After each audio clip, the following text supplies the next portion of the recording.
Again, maybe some of you have come to Hogwarts in possession of abilities so formidable that you feel confident enough to not pay attention. Hey guys, are you like me and think that you know absolutely everything about the characters and events of Harry Potter? Well, in this video, I'm going to talk about the subtly hinted backstories of 5 really interesting characters in the series that you may have completely missed while reading. In fact, all of these characters were written and included in the books. However, their backstories were only ever hinted at, and it would have taken a real sharp eye to have been able to pick them out. So if you want to learn about some really obscure trivia about some Harry Potter characters that you might know, or if you just want to find out if you're a much better fan than I am and you already know all of these, then let's dive into it on this episode of Constant Review.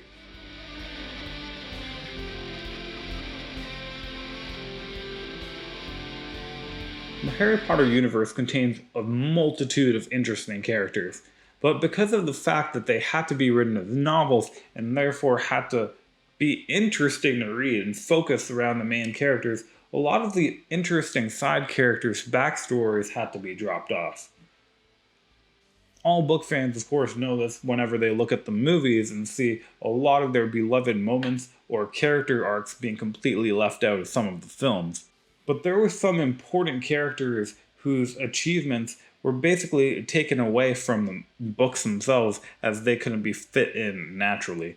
However, eagle-eyed observers could notice the references to these characters and tie together their stories from references in the books. So, without further ado, we are number 5, Antonin Dolohov. Dolohov was first introduced to us in Order of the Phoenix. Though the book doesn't spend a lot of time telling us a lot about him, we know that he's attributed with killing the Pruitt brothers, who we'll see later. Aside from that, his entire inclusion in the book is completely overshadowed by that of the Lestranges, particularly Bellatrix Lestrange, who gets most of the spotlight. And yet Antonin Dolohov is responsible for a lot of the worst magic that we see throughout the series. Besides the amazing achievement of defeating the Pruitt brothers, to which he was imprisoned, Antonin Dolohov is responsible for a multitude of injuries and deaths. In the end of Order of the Phoenix, Antonin Dolohov is the one that attacks Hermione with the purple spell that knocks her unconscious and nearly kills her. This spell is so powerful that even though it's non-verbal, it was still able to nearly kill Hermione. In fact, if that wasn't bad enough, Antonin Dolohov is confirmed to have been the one to have dueled Remus Lupin in the Battle of Hogwarts, resulting in him getting the kill on the last Marauder. And the Dark Wizard, as powerful as Antonin Dolohov, who could possibly have been able to defeat him in combat? None other than the Pride of Ravenclaw House himself, Filius Flitwick. Though it's passed over very quickly in the end of Deathly Hallows, Filius Flitwick actually defeats Antonin Dolohov in a duel, though admittedly this may have been an element of surprise as this happened during the invasion. But the thing that people might not have realized about Filius Flitwick is that he was really short. No, I'm just kidding. I think it's always mentioned that Filius Flitwick is a very small wizard. But the movies took this even further than the books had intended by making him less than 4 feet tall.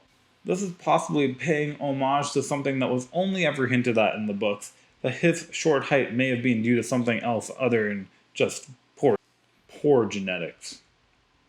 Though never included in the book series, we find out that Filius Flitwick was intended to be part goblin, and that explains the reason why he is so short, and the reason why Umbridge may have not liked him. Still keeping up? Alright, let's go to the top 3. The 2 characters that I'll treat as one. Fabian and Gideon Pruitt. Fabian and Gideon Pruitt are mentioned only once in Order of the Phoenix. This is during the scene where Mad-Eye Moody, which was replaced by Sirius Black in the movie, is showing Harry a picture of previous Order members. During this, he draws Harry's attention to 2 of the characters, Fabian and Gideon Pruitt, 2 members of the original Order of the Phoenix who died shortly after the picture was taken, fighting 5 Death Eaters at once. They're mentioned again in the article explaining the Death Eaters' escape, when it's shown that Anton Dolohov is credited with their murders. But the books barely hint at them being more than just throwaway characters and having any kind of main connection to a main character. But the truth is, they are very closely connected to a main character in the story. In Deathly Hallows, on Harry's birthday, Harry gets a gold watch from Molly Weasley. When she gives it to him, she tells him explicitly that she could not afford a new watch like they gave to Ron. So this one used to belong to her older brother, Fabian. Unless you were paying very close attention, you may have missed this and thought it was just a throwaway name. But in fact, Fabian and Gideon Pruitt were Molly Weasley's older brothers. And they were also possibly the name inspiration for Fred and George Weasley, who got the same letters. That makes the woes of Mrs. Weasley far more tragic when you can understand that Mrs. Weasley's greatest fear of losing family members and losing her family to Voldemort is so much more real because the original war cost her her original family.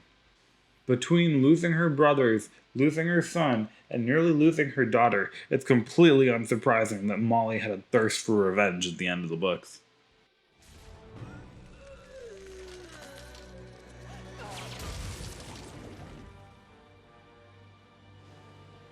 Next, we have Theodore Nott. Theodore Nott is a character mentioned very rarely in the books. We first get his name mentioned to us early on in The Sorting Hat, and he's sorted slightly after Draco Malfoy. We'll next see him in Order of the Phoenix when he's mentioned hanging around with Malfoy, and that's about it in terms of mentions by name in the book series. But we do know that his father was a Death Eater. In fact, we see Nott's father at the graveyard, and he's one of the Death Eaters that Voldemort personally unmasks to show his disappointment. Most of Nott's appearances in the book series are not given by name. We see him in Hagrid's lesson on Threstles, and he is one of the only 3 people in that class who's able to see Threstles and has clearly seen death before. He was supposed to have a scene in Half-Blood Prince, but was eventually cut out of the final revision.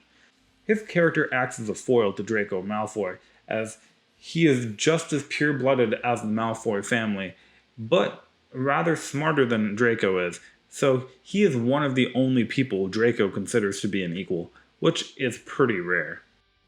You see, Weasley, unlike some, my father can afford the best.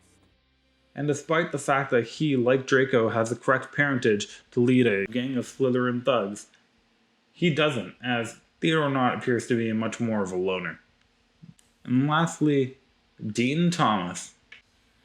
Now, I know what you're saying, why would I save Dean Thomas for last? After all, everyone in the Harry Potter universe knows Dean Thomas. He's one of the 5 Gryffindor males in Harry's year, and we see him in every book and movie. But despite the fact that we see Dean in every single book, we still have one question that the books deliberately leave vague, which is Dean a Muggle-born? In Philosopher's Stone, the Gryffindors talk about their parentage. Your dad's a muggle. Mum's a witch. Bit of a nasty shock for him when he found out. Which Dean says that his mom is a Muggle, but his dad left the family a very long time ago, and they don't know whether he was a wizard or not. In fact, this is reiterated to us in Deathly Hallows, where Dean says that despite the fact that his mom suspected his dad might have been a wizard, there's no proof, and that's why he's in hiding. But in fact, Dean was actually at no risk, and could have attended Hogwarts in his 7th year if he wanted to. Dean's father was always intended to be a wizard. In fact, the reason why Dean's father left his mother and him as a child was because this happened during the First Wizarding War. Dean's father abandoned his wife and son in order to keep them safe from Voldemort. In fact, it was shortly after he left that Voldemort caught up with him and ended up killing him for not turning over and joining the Death Eaters. And so, what Dean doesn't know is that his father has been dead for his entire life because of the original Wizarding War. Honestly, it might be better that Dean doesn't know this, though I think that we can all agree that Mr. Thomas deserves at least some recognition. So there you go, guys. 5 characters that were introduced in the books that their backstories were only ever hinted at. What did you think? Did you know all of these already, or did some of these completely surprise you? Do you guys think that I should have mentioned anyone else? Let me know in the comments below, and I'll see you in the next video.